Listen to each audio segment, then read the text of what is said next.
세상에 수많은 물질들이 있죠. 그 중에서 왜 하필이면 예수님께서 제자들에게 소금이다 이렇게 말씀을 하셨을까? 물질로 우리가 말할 것 같으면 더 귀한 것들이 많습니다. 예를 들어서 금이라든지 다이아몬드라든지 이렇게 귀한 것이 많은데 왜 소금으로 표현을 하셨을까? 이런 생각을 해보았습니다. 그것은 이 소금의 특성 때문이 아닌가 하는 그런 나름대로의 결론을 내려봅니다. 요즘은 소금이 흔하죠. 그렇지만 예수님 당시에는 매우 귀중한 그러한 게 바로 소금이었습니다. 얼마나 귀한지 그 당시 로마인들에게는 이런 격언이 있었어요. 태양과 소금보다 더 귀한 것이 없다. 태양과 견줄 만한 그런 귀한 것, 이것을 소금이라고 이렇게 생각을 했던 것 같습니다. 사실 우리가 소금을 생각해보면 특별하지 않습니다. 평범하죠. 그러나 또한 우리가 생각을 해보면 이 소금이라는 것 참으로 소중한 것이라는 것을 우리가 금방 깨닫습니다. 우리가 설탕은 안 먹어도 될 수 있어요. 그렇죠? 금이나 다이아몬드 물론 있으면 좋겠지만 특별히 우리 여성분들 좋아하지만 그러나 없어도 살 수 있습니다. 그러나 소금이 없이는 한 사람도 생명을 유지할 수 없습니다. 그래서 소금은 평범한 것이지만 이처럼 없어서는 안 될 필수 식품인 것이죠. 제자들이 바로 이러한 존재였다는 것을 오늘 예수님께서는 이야기하고 있는 것입니다. 제자들을 생각해 보십시오. 그저 평범하기 짝이 없는 그런 사람들이었습니다. 그러나 이 세상에서는 안 될, 이 세상 없어서는 안 될 생명과 같은 존재라는 사실을 예수님은 제자들에게 이야기하고 있는 것입니다. 그래서 너희는 세상의 소금이다. 이런 말씀을 하셨을 때 이 말은 그냥 하는 말씀이 아니고요. 그리고 예수님이 하나님께서 우리에게 너희는 세상의 소금이다 라고 이런 말씀을 하셨을 때 그저 하시는 말씀이 아니고 제가 볼 때는 최고의 찬사이다 라는 생각을 합니다. 왜 그렇습니까? 아까도 말씀드렸습니다만 우리가 소금의 특성을 한번 생각해 볼 때 그 이유를 발견해 볼 수 있을 것 같습니다. 첫째는요, 소금은요, 우리가 아는 대로 방부제 역할을 하는 그러한 기능을 가지고 있다는 거예요. 소금은 썩는 것을 막아주는 역할을 한다는 겁니다. 육지에서 여러분 오염이 된 그 물이 계속 바다로 흘러갑니다. 그런데 이상하죠. 수천 년이 흘렀는데도 불구하고 이렇게 오염된 물이 들어가는데도 불구하고 바다가 썩었다라는 이야기를 들어본 적이 있습니까? 바다는 항상 신선한 것을 유지하는데 그 이유는 무엇이냐? 바로 3.5%의 염분을 바다가 가지고 있기 때문에 그렇습니다. 이 소금물이 온갖 더러운 물을 계속 정화시키고 있기 때문에 그렇습니다. 여러분, 복음이 바로 이와 같은 거예요. 그 당시 로마에서는 예수를 믿는 사람들이 지극히 적은 숫자에 불과했습니다. 그 소수도요, 주로 노예들이나 나약한 그 부녀자들이 대부분이었습니다. 그런데 이 사람들에게 복음이 들어가니까 로마의 변화가 일어나기 시작합니다. 부도덕하고 타락한 사회가 이들을 통해서 변화가 되고 나중에는 로마가 기독교 국가가 되어지는 놀라운 그런 역사가 일어나게 된 것입니다. 여러분, 우리나라도 마찬가지예요. 일본이 우리나라를 지배하고 있을 때 독립운동의 그 거대한 물결이 기독교인들을 통해서 일어났다는 사실 기억하십니까?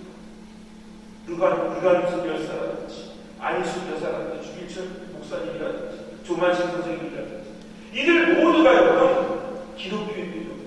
이들이 앞장서서 해방운동을 일으켰고 드디어 조국의 광복을 되찾게 해주었다는 것입니다. 그 당시 기독교인은 겨우 5%였습니다. 소수가 민족을 살리고 그분들이 세상의 소금이 되었던 것입니다. 여러분, 소금의 위대한 능력이 바로 이런 것입니다. 그런데 여러분, 안타깝게도 오늘날은 어떻습니까? 한국의 기독교인들은 20% 정도가 된다라고 합니다만 정치, 경제, 사회는 할 것 없이 모든 분야가 썩어져 가고 있다는 사실입니다.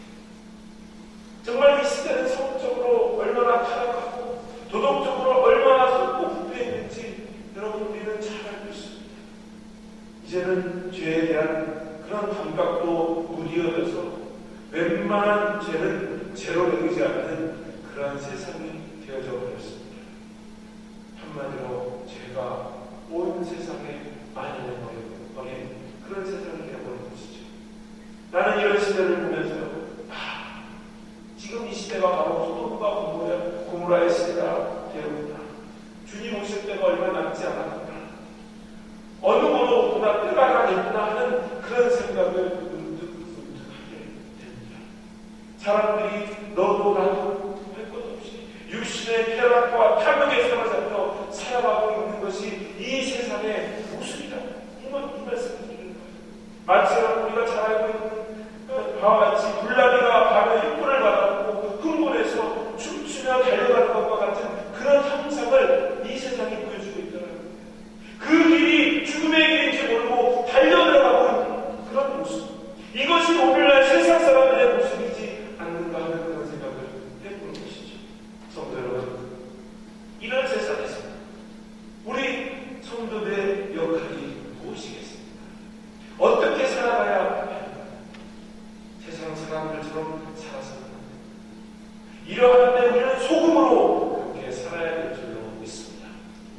사람들이 모여서 속된 이야기를 할 때 우리 성도님들이 그 자리에 가면 그 추한 이야기가 멈춰져야 됩니다. 두 사람이 싸우다가도 우리 성도님들이 가면 싸움이 멈춰지고 서로 화해하고 평화롭게 되어져야 한다는 것입니다.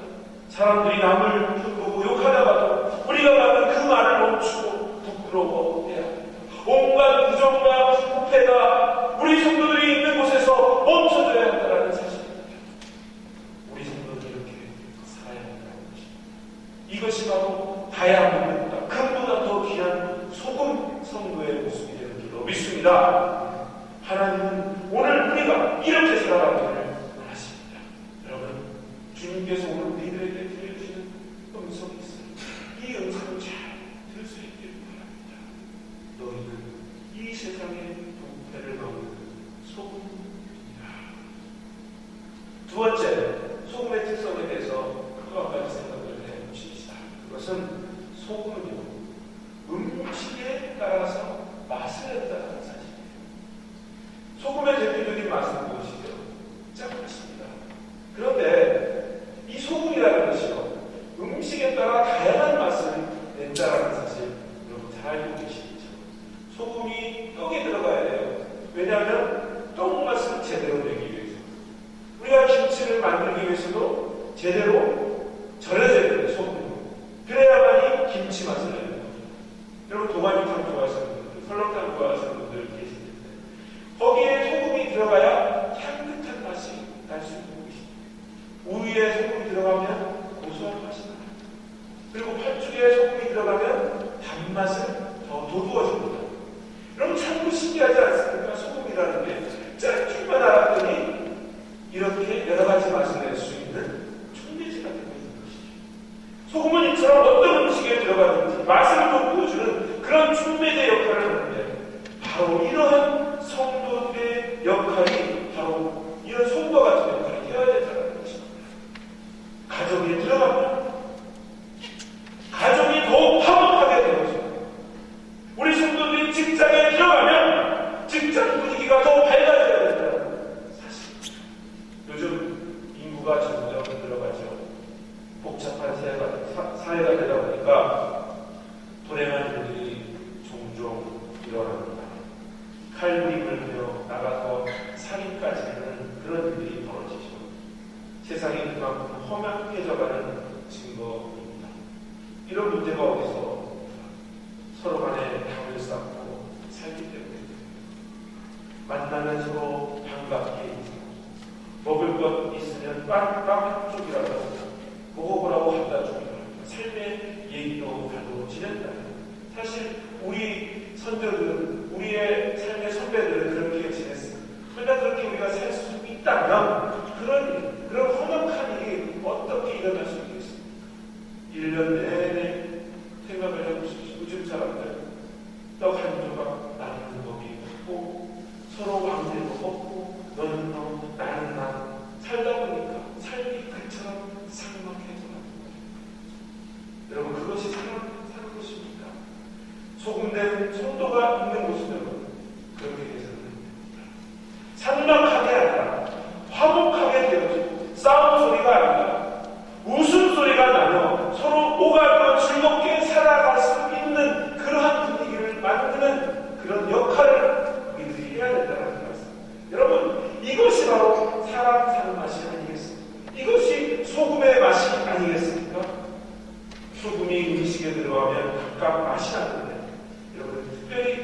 사람에게 어떤 맛이 날 수 있을까요? 성경을 읽어보면 마가복음 9장 50절에 이런 말씀이 있어요. 소금은 좋은 것이오되 만일 소금이 그 맛을 들으면 무엇으로 이를 짜게 하며 너희는 속에 소금을 두고 화목하라. 소금 성도의 맛은 서로 화목하게 하는데 있다라는 말씀. 소금 성도는 주변 사람들과 이처럼 화목하게 되어져야 합니다. 전도도 여러분 여기서 이루어집니다. 모든 생명의 역사가 여러분 출발점 바로 여기에서 시작된다라는 사실 우리가 명심해야 될 줄로 있습니다. 그런데 만약 소금이 그 맛을 잃게 되면 어떻게 되겠습니까? 오늘 본문을 보니까 뭐라고 말씀하고 있어요? 아무 쓸데없이 밖에 버려지고 사람들의 발에 밟힐 뿐이라 이렇게 하고 있지 않습니까? 무슨말이에요? 세상 사람들에게 외면당하고 세상 사람들에게 무시당하고 인정받지 못하게 되는 것을 의미합니다. 지금 오늘날 우리 크리스찬들이 이 세상에서 이러한 대접을 받고 있는 것 아닙니까? 알렉산더 대왕의 아이입니다. 알렉산더 대왕은 전투에 나가서 용감하게 싸우지 않고 도망치는 행위에 대해서 제일 싫어했다고 합니다. 그래서 알렉산더는 그 도망을 치는 병사가 있다면 바로 그리고 그 병사가 잡히면 공개적으로 처형을 했다고요. 오늘날 한 병사가 도망을 치다가 알렉산더 앞에 끌려오게 되었습니다. 그러나 그 병사를 보니까 너무 애써요. 어려요. 자기 자식과 불쌍해 보여서 살려주고 싶었습니다. 그래서 알렉산더가 그 병사를 가까이 하고는 묻습니다. 내 이름이 무엇이냐? 그러자 그 병사가 아주 기가 죽어서는 저는 알렉산더입니다. 라고 대답을 한 거예요. 깜짝 놀란 알렉산더 대왕이 다시 한번 내 이름이 무엇이라고? 그러자 이 병사가 기어드는 목소리로 알렉산더입니다. 그 병사의 이름은 알렉산더 대왕의 이름과 똑같았던 것입니다. 알렉산더가 화가 나서 큰 소리로 이야기합니다. 내 이름이 뭐라고? 놀란 병사가 알렉산더입니다 하고 큰 소리로 대답하지 알렉산더가 달려가서는요 그 병사의 목을 휘어잡고 이렇게 외치는 거예요. 내가 알렉산더라고? 그렇다면 내 이름을 바꾸든지 아니면 내 삶의 태도를 바꿔라. 여러분 우리가 정말 크리스찬입니다. 이 크리스찬 믿음에 걸맞게 살고 있는지 지금 우리 자신의 모습을 되돌아봐야 할 때일 것으로 생각합니다. 남을 배려하지 못하고 자기 자신만을 위해서 산다면 여러분 우리는 이미 맛을 잃어버리는 그런 소금에 지나지 않습니다. 다시 한번 말씀드리겠습니다. 그저 명분만 있는 그런 크리스찬에 불과하다는 사실. 마지막으로 또한 소금의 특성에 대해서 다시 한 가지 더 생각을 해보고자 합니다. 이 소금은요 놀라운 사실이 있습니다. 그건 무엇이냐면 갈증을 일으키는 그러한 요소가 이 소금 안에 있습니다. 이 사실을 깨닫고 나서 이거라는 사실을 제가 깨닫게 됐습니다. 소금이 우리 안에 온도가 지내면 갈증이 생겨서 자꾸 불을 찾게 됩니다. 이처럼 우리 그리스도인들은 하나님의 은혜가 임하면 내 속에 예수님과 천국에 대하여 갈증을 일으키게 되어 있다는 사실입니다. 요한복음 3장에 보면 유명한 사람 한 사람이 나옵니다. 누굽니까? 니고데모라는 그런 인물이 나오죠. 그는 사회적으로 높은 그런 지위에 있는 사람이었을 뿐만 아니라 학식이 많은, 배운 것이 많은 그런 지성인이었습니다. 그럼에도 불구하고 예수님에 대한 이야기를 듣자 이 사람 마음에 그 갈증이 일어나기 시작합니다. 무엇에 대한 갈증이 일어나냐면 영생에 대한 그런 갈증이 일어나기 시작합니다. 그래서 한밤중에 예수님을 찾아와서 내가 어떻게 해야 내가 영생을 얻을 수 있겠습니까? 라고 물었던 것입니다. 또 누가복음 19장에 보면은 누가 나오니까 삭개오라는 인물이 나오죠. 그의 삶을 보면 좋은 집에서 살고 부족함이 없이 살았지만 예수님에 대해서 알고 난 후로는 도저히 가만히 있을 수가 없었던 것입니다.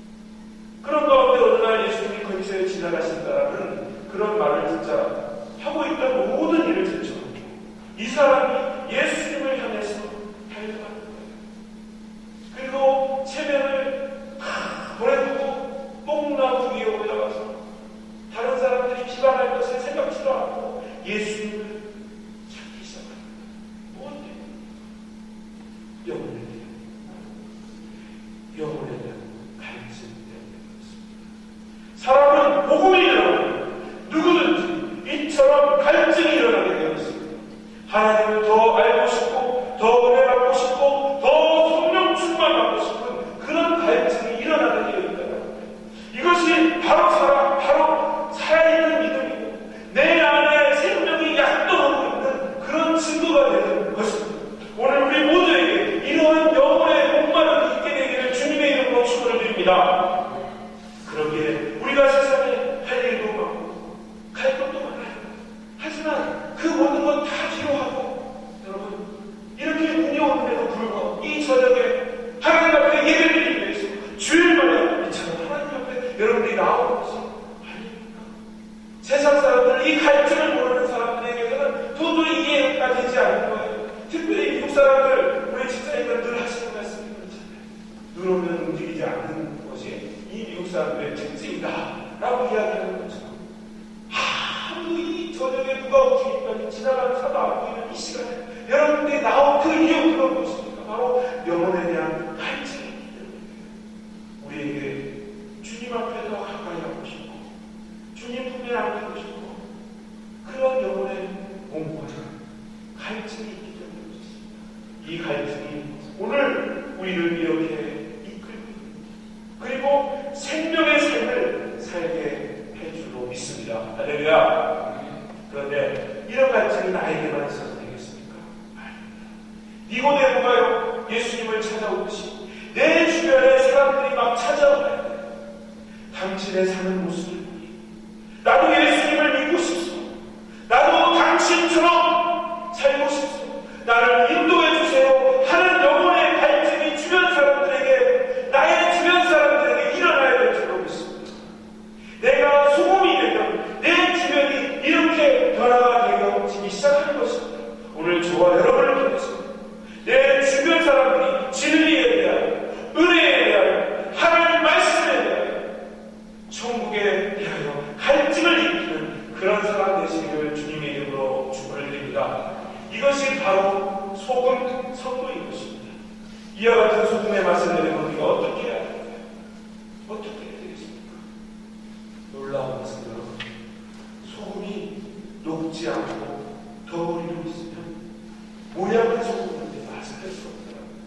즉 우리가 맛을 내기 위해서 우리 스스로 녹아져야 돼요. 녹아 없어져야 됩니다. 여러분 소금이 녹는다는 말은 무슨 말일까요? 바로 자기 희생을 이야기합니다. 자기를 죽이고 포기하고 다른 존재 속에 스며드는 것, 이것이 바로 녹는 거예요. 이것은 내가 죽고 내 고집이 죽고 내 교만이 죽고 내 자존심이 죽어서 내가 없어지는 것, 이것을 의미합니다. 내가 살아있으면 소금이 되지 못합니다. 성김의 사람, 파울의 사람이 될 수가 없습니다. 내가 녹아져서 내 모습이 없어져야 해요. 그럴 때 비로소 여러분 다양한 겁니다. 세상의 어떤 금은 부하보다 더 귀한 소금이 되어서 주변 사람을 살리게 됩니다.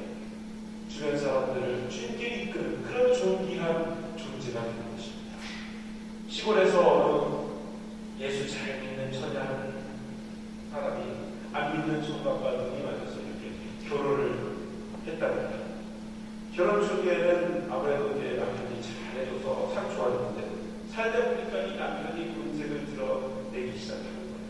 술만 먹으면 주서가 있어서 아내를 구박하고 때리고 심지어는 교회에 다니지 못하고 그렇게 자꾸 겁을 주고 여기다가 시부모님을 이제 모시고 살았는데 시어머니도 아들을 낳지 못한다고 얼마나 구박하는지 얼마나 못살게 했는지 모릅니다.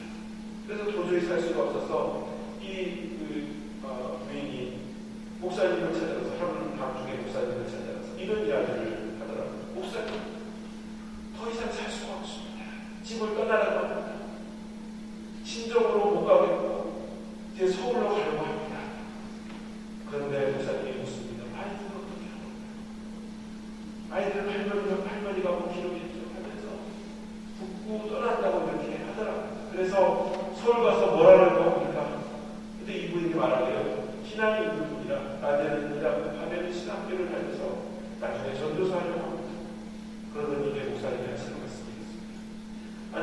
전화도 받지 못하고 떠난 사람이, 그 떠난 사람을 누가 전도사로 모시겠습니까? 여기에서 잘해서 전도사 또 잘해야 전도사 잘할 수 있는 것입니다. 자매님이 소금소금 녹아주세요. 자매님이 녹아지지 않아서 그래요. 자매님이 완전히 녹아지면 자매님과 함께 가정이 행복하게 되었습니다. 라고 이렇게 목사님이 권면을 했답니다. 그 말을 듣고 이 자매가 깨달을 바가 있어서 새벽마다 교회에 와서 기도하면서 자기 존재를 완전히 결정합니다. 남편이 때를 그저 맞는 거예요. 시어머니가 국 앞에도 그것을 그냥 속 삭히면서 그렇게 소화를 시킵니다. 그러면서 자신의 그 거칠고 까칠한 소금의 모습이 다 없어지는 것을 느끼게 됩니다. 그렇게 1년쯤 지났을까요? 어떤 변화가 일어나는가 하면 제일 먼저 그 가정의 변화가 일어납니다. 시어머니가 그 영혼의 간증을 느끼고 교회에서 그리고 그 시어머니가 예수님을 만나니까 이 며느리와 함께 새벽 기도를 가는 거예요. 그리고 새벽 기도를 가는 시어머니가 아들을 줬고 나중에는 그 아들뿐만 아니라 시아버지까지 모두 교회에 나오게 돼서 가정에 천국이 임했다는 그런 간증을 제가 듣게 됐습니다. 가정에 웃음꽃이 피어났어요. 이 며느리가 가정에서 얼마나 사랑을 받는지, 얼마나 감사한 삶이, 꿈만 같은 삶이 이루어졌습니다. 여러분, 이러한 생명의 역사, 삶의 맛이 어디서 오는 것입니까? 여러분, 소금이십니까? 그렇다면 녹아지는 데에서 이러한 생명의 역사, 삶의 맛이 나올 수 있게 되는 것입니다. 내가 녹아지다 제일 먼저 내 안에서부터 영혼의 갈등이 일어나게 되고 그 생명의 파장이 일어나기 시작하는 것입니다. 그래서 가정과 직장과 내 주변의 삶 속에서 생명의 물결이 출렁거리게 된다는 사실입니다. 이것이 바로 예수 믿는 맛입니다. 이게 바로 진짜 신앙생활이 되어지는 것입니다. 우리 예수 믿는 사람들은 이 맛으로 우리들에게 주어진 이 세상을 살아가야 돼요. 그래야 행복과 승리가 우리 가운데 이루어지는 줄로 믿습니다. 여러분, 오늘 여러분 중에 혹시 이 변화, 이 갈증, 이 행복을 누리지 못하는 분이 있습니까? 이 생명의 맛을 보지 못하는 분이 꼭 지금은 아니었지만 예전의 맛을 봤고 지금은 그러지 못한 그런 상황을 그렇다면 그것을 내가 먹지 않은 소금 덩어리로 그대로 남아있기 때문에 할지 내 자신을 한번 살펴보시기 바랍니다. 예수 안에서는 내 자신을 죽여야 돼요. 나를 포기해 보십시오. 나의 고집, 나의 교만, 나의 자존심, 나의 명예, 심지어는 나라는 자아까지 죽고 나면 내 안에 이러한 생명의 역사가 그때부터 일어나기 시작하는 것입니다. 그러면서 내 가정이, 내 환경이, 내 주변이 살아나기 시작하는 것입니다. 내 이웃들 가운데 놀라운 그런 전문의 복음의 역사가 일어나게 됩니다. 믿습니다. 여러분, 이것이 바로 소금 성도의 모습이 되는 것입니다. 여러분, 한참 바랍니다. 저와 여러분, 이 소금 성도가 되어서 이 세상 속에 녹아져서